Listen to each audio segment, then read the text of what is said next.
जाने की साइड ही हम लोगों को फर्स्ट गिरफ्तारी अगर हुई तो मेरी गिरफ्तारी हुई। तो ये हमारे आंदोलन की जीत है। बीपीएससी के सवाल पर भी, बीएसएससी के सवाल पर भी कहीं ना कहीं ये जो सरकार है वो छात्रों को मुद्दों पर निरंकुश है। 1 से 2 घंटा में वार्ता करके ख़त्म कर देना चाहिए था, लेकिन सरकार संवेदनहीन हो गई है। 25 अगस्त का दिन है और इस वक्त रात के 10:30 बज रहे हैं और हम लोग एयरपोर्ट थाने के बाहर हैं, क्योंकि आज जो प्रोटेस्ट हुआ है, जो प्रोटेस्ट का कॉल था, उसके बाद तकरीबन 20 छात्रों को यहाँ पर डिटेन किया गया। और आज किसानों का भी आंदोलन था, किसान भी अपने मुद्दों को लेकर सड़कों पर उतरे थे। कुछ किसान नेता भी यहाँ पर डिटेन हुए थे, तो उन्हीं से हम मिलने आए थे। अभी कुछ देर पहले ही जो डिटेन छात्र थे वो भी बाहर आए हैं और जो डिटेन किसान जो डिटेन हुए थे वो भी बाहर आए हैं। कैसा रहा? जी, सुबह हम लोगों को 11 बजे डिटेन किया गया था। हम लोग प्रोटेस्ट शुरू हुआ था उसी दौरान मतलब जाने की साइड ही हम लोगों को फर्स्ट गिरफ्तारी अगर हुई तो मेरी गिरफ्तारी हुई। बस छात्र के मुद्दा के लिए आंदोलन हो रहा था। बिहार में पारदर्शिता चाहिए, बिहार के हर एग्जाम में पारदर्शिता चाहिए। जो भी एग्जाम होता है उसमें पेपर लीक रहता है, पारदर्शिता नहीं होता है। बिहार एसएससी का लगभग 3 वर्ष फॉर्म भरे हुए हो चुका है, लेकिन एग्जाम नहीं। बिहार दरोगा 1799 में पेपर लीक हुआ है। 70 बीपीएससी में पेपर लीक का मामला देखने को मिला। सीएसबीसी और बीपीएसएससी में बदलाव होना चाहिए। जो बिहार पुलिस बिहार दरोगा का वैकेंसी कंडक्ट कराती है। टीआरई 4 में निगेटिव मार्किंग नहीं होना चाहिए और डबल एग्जाम नहीं होना चाहिए। इन सब मांगों को लेकर बिहार के छात्र आज गांधी मैदान से अपने आंदोलन का आह्वान किए थे। लेकिन हर बार कहीं ना कहीं जब भी हम लोग आंदोलन का आह्वान करते हैं तो पहले जो लीड करता है उसको गिरफ्तार कर लिया जाता है। कहीं ना कहीं ये जो सरकार है वो छात्रों को मुद्दों पर निरंकुश है। तो वहाँ से पुलिस लेकर सीधा आपको यहाँ आ गई थी? वहाँ से पुलिस लेकर सचिवालय थाना गई थी, उसके बाद यहाँ पर लाया गया था, यहाँ शिफ्ट किया गया था। यहाँ पर कागजों की देखरेख के बाद आपको छोड़ दिया गया और दस्तावेज चेक करके? दस्तावेज चेक करके और पीआर बॉन्ड भरवाकर छोड़ दिया गया। लेकिन इससे पीआर बॉन्ड से क्या हम छात्र को मुद्दा उठाना छोड़ देंगे? बिल्कुल नहीं। छात्रों के साथ कल भी थे, आज भी और हमेशा रहेंगे। तो सभी छात्र नेता डिटेन हुए थे? छात्र भी थे अभी जो नहीं, छात्र भी थे और जो भी लोग लीड कर रहे थे उन सभी लोगों को उठाया गया ताकि ये आंदोलन कमज़ोर हो जाए। मैं यही कहूँगी, ये जो भाजपा सरकार है ये बेटी विरोधी सरकार है। अगर बेटी की हितैषी होते तो आज ये महिलाएं, आज ये लड़की, आज ये बेटी आज जेल में यहाँ बंद नहीं रहती, आज थाने में बंद नहीं रहती। हम लोगों को 7-8 घंटे हो गए। अभी कितना बज रहा है? 10 बज रहा हो, 10:30 रहा। अब बताइए 11 बजे 12 बजे हम लोगों को डिटेन किया गया वहाँ से, डाक बंगला चौराहा से। और अभी हम लोग यहाँ हवाई अड्डा थाना में जो है यहाँ पे हम लोग अभी यहाँ थाना से निकल रहे हैं। सोचिए कितने लंबे दरमियान हम लोग थाना में बैठे। इस आंदोलन की कड़ी में आपको बताएं कि कल भी वार्ता हुई थी। कल कई सारी डिमांड को सरकार ने माना, हालांकि बहुत सारे चीज़ पर रिजिड था। मसलन एकल परीक्षा पर सरकार रिजिड, टीआरई वाले पर निगेटिव मार्किंग लागू करने पर थी। लेकिन हमको इस बात के जान के खुशी हुई कि आज हमारे आंदोलन के क्रम में ही मुख्य सचिव से मुलाकात हुई और उन्होंने एक भरोसा दिलाया है कि हम अगली परीक्षाओं से इस तरह की चीज़ों को हम लागू करेंगे। तो ये हमारे आंदोलन की जीत है। बीपीएससी के सवाल पर भी, बीएसएससी के सवाल पर भी, तमाम सवालों पर यह जो आंदोलन का एक कड़ी था। विद्यार्थी और क्या चाहते थे? कल भी हम लोगों ने जो शिक्षा सचिव के साथ वार्ता चली थी और कल डीएम और सीनियर एसपी के साथ जो वार्ता चली थी उसमें हम लोगों ने साफ तौर पर जाहिर किया था कि सरकार और छात्रों के बीच में यह जो दूरी है, इतना दिन लग गया सरकार को इस दूरी को पाटने में। 21 दिन लग गए आमरण अनशन को ख़त्म कराने में। हमारे साथी अमन, साथी जानवी अभी भी अनशन पर बैठे हुए हैं। निश्चित ही सरकार को अविलंब, अब और देर नहीं करके अविलंब इस मांग को पूरा करना चाहिए। कैसे फट गया आपका शर्ट? ये हम आंदोलन के दौरान ही आप भी डिटेन हो गए थे? बिल्कुल डिटेन हुए थे और संयुक्त छात्र मोर्चा का कॉल था और इस कॉल के माध्यम से माननीय मुख्यमंत्री जी से, जब ये राजीव रोशन जी से बात हो रही थी, तो माननीय मुख्यमंत्री जी से वार्ता करने के लिए हमने समय मांगा था। तो उन्होंने आश्वासन दिलाया था कि हम रात तक मुख्यमंत्री जी से वार्ता कराएंगे। लेकिन अब हम लोग को डिटेन कर लिया गया और सचिव से यानी चीफ सेक्रेटरी से बात कराया गया है। हमको लगता है कि इसे अभी लगभग हमारे 5 साथी का माथा फूटा है, बहुत गंभीर रूप से पीएमसीएच में घायल है। पुलिस वाले भी घायल हुए? हाँ, और इस तरह से घायल है उनके एक में 17 टका है। और उसके बाद जब ये उनको संवाद करना चाहिए तो माननीय मुख्यमंत्री जी बैठते और छात्रों का सवाल जो था वह 1 से 2 घंटा में वार्ता करके ख़त्म कर देना चाहिए था, लेकिन सरकार संवेदनहीन हो गई है। नहीं तो 2.5 घंटे बातचीत हुई है, उन्होंने सुना है और 24 घंटे का वक्त मांगा है।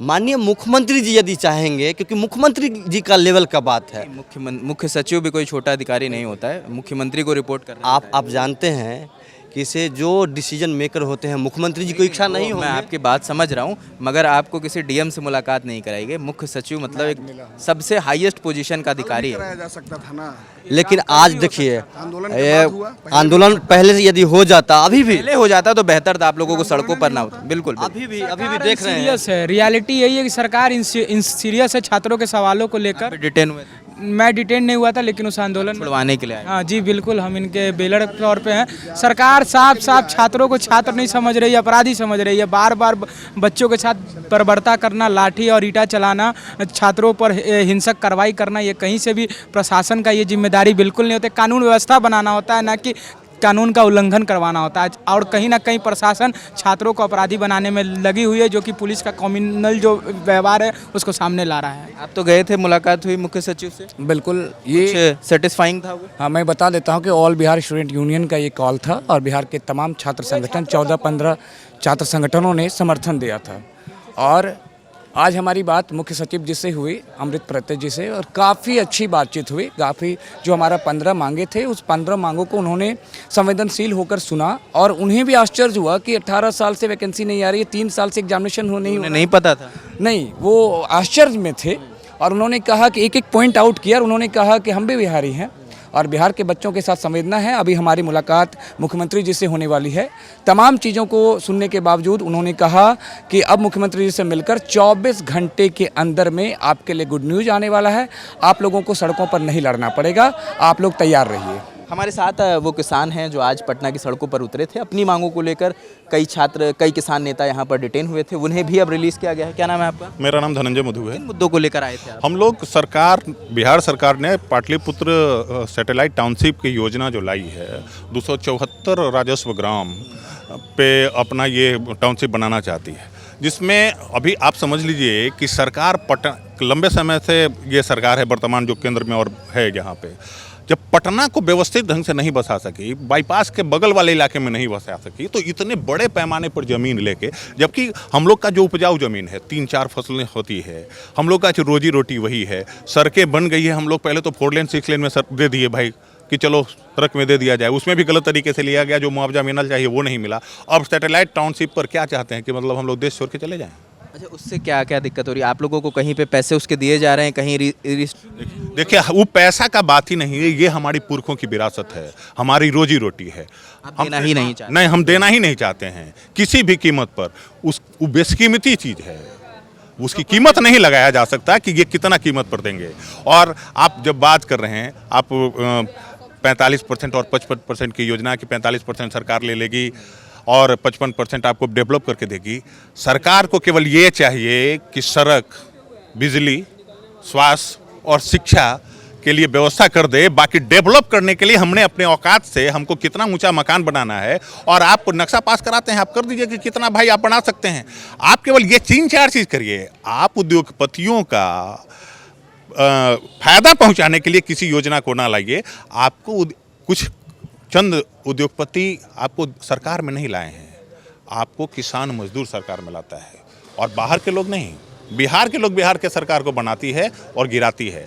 तो आप 12 सैटेलाइट टाउनशिप बना रहे हैं, और यहाँ पाटलिपुत्र इतने बड़ी आबादी को आप जिस तरह से प्रभावित करके, और बड़ी उद्योगपतियों को मतलब आपकी सरकार वित्त पोषित है उद्योगपतियों का, और उनको फायदा पहुँचाने के लिए आप योजना बना रहे हैं, तो ये आपका मंसूबा किसान कामयाब नहीं हो। आज तो बस थोड़ा सा झांकी है, बहुत कम समय में, शॉर्ट समय में एक मुद्दा को लेके और इतना बड़ा प्रदर्शन कर दिया गया, जहां पटना में काले झंडे जितने दिख रहे थे वो किसानों के काले झंडे थे, समझ गए। जितना भी एक ग्रुप हमारा, कई थानों में कई ग्रुप है, अभी हम लोग कोतवाली में छोड़वा के लाए थे, कुछ लोग छूटे थे वहाँ, उसके बाद यहाँ है हमारा 100 से ऊपर अभी अम्हारा थाना में लोग हैं, वो अभी तक नहीं छूटे हैं। लोग डिटेन हुए आप? हमारा लगता है 500 से ऊपर होंगे। 500 लोग थानों में हैं, और सब हमें 2 थानों में जवाबदेही मिली थी कि आप कोतवाली और यहाँ एयरपोर्ट थाना में जाइए। बाकी कई थानों में हमारे लोग हैं जो डिटेन है, और अभी तक अपडेट नहीं आया है। आप लोगों की किसी से मुलाकात करवाई गई आज? नहीं, किसी से मुलाकात नहीं करवाई गई, किसी से नहीं, किसी से बात नहीं, किसी से नहीं बात। झूठ बोल के बोला गया कि भाई आपको चलिए, हम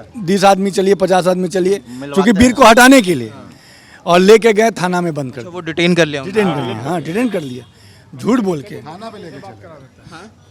बोले कि मुख्यमंत्री से बात कर, डीएम साहब बोले हैं। बोले वैसे खुद करके एसपी अपने खुद थी वहाँ पे मौजूद थी कि आप लोग बैठिए, मतलब वहाँ से भीड़ को हटाने के लिए उन्हें डिटेन कर लिया। सब जगह बंद। हम क्या लोग स्टेप सचिवालय तक जाने का प्रोग्राम था, बीच में कैसे रोक दिया जाए और मिसगाइड करके कमिटमेंट पूरा नहीं किया गया और सोचे कि अगर ये प्रदर्शन वहाँ तक जाएगा तो मीडिया कवरेज इतना मिलेगा और ये प्रदर्शन पे सरकार पे शायद बड़ा कोई आफत आ जाए, इसलिए हम लोग को मिसगाइड करके और तितर बितर करने का प्रयास किया गया है। फिर अगला कदम क्या है? सरकार के हर एक्शन पर किसानों का रिएक्शन मिलेगा, ये तो टेलर है। किसान सरकार जब चाहे जौन सी योजना बनाए, किसान जब चाहेंगे 24 घंटे के अंदर, अभी बस छोटी सी भीड़ है, इसमें तो और अभी पूरा पटना पट जाएगा, इतने किसान उपस्थित हो जाएंगे। तो ये वो किसान थे जो आज आंदोलन पर सड़कों पर उतरे थे और तमाम लोगों को डिटेन किया गया। हमने उनसे भी बात करने की कोशिश करी, हमने उन छात्रों से भी बात करने की कोशिश करी जो आज आंदोलनरत थे और उनमें से 20 लोगों को डिटेन किया गया था और उन्हें एयरपोर्ट थाने रखा गया था और रात के 10:30 पौने 11 तक उनके डॉक्यूमेंट वेरीफाई करने के बाद उन्हें अब रिलीज़ कर दिया गया है। अभी भी अनशन जारी है। जो 2 छात्र नेता अनशन पर बैठे थे वो अभी भी अनशन पर बैठे हुए हैं। उनका कहना है कि जो मुख्य सचिव ने वादे किए हैं 2.5 घंटे की मुलाकात के बाद उन्होंने कहा है कि 24 घंटे का मुख्य सचिव ने वक्त मांगा है, उसमें वो निर्णय लेंगे। अब ये देखना होगा कि 24 घंटे के बाद क्या आंदोलन खत्म होता है या नहीं होता, उनकी मांगे कितनी मांगी जाती हैं, क्या मुकम्मल सॉल्यूशन निकलता है। जो अपडेट होगा वो हम आपको देते रहेंगे। कैमरे के पीछे शुभम है, मेरा नाम रजत है। देखते रहें ललन टॉप। शुक्रिया।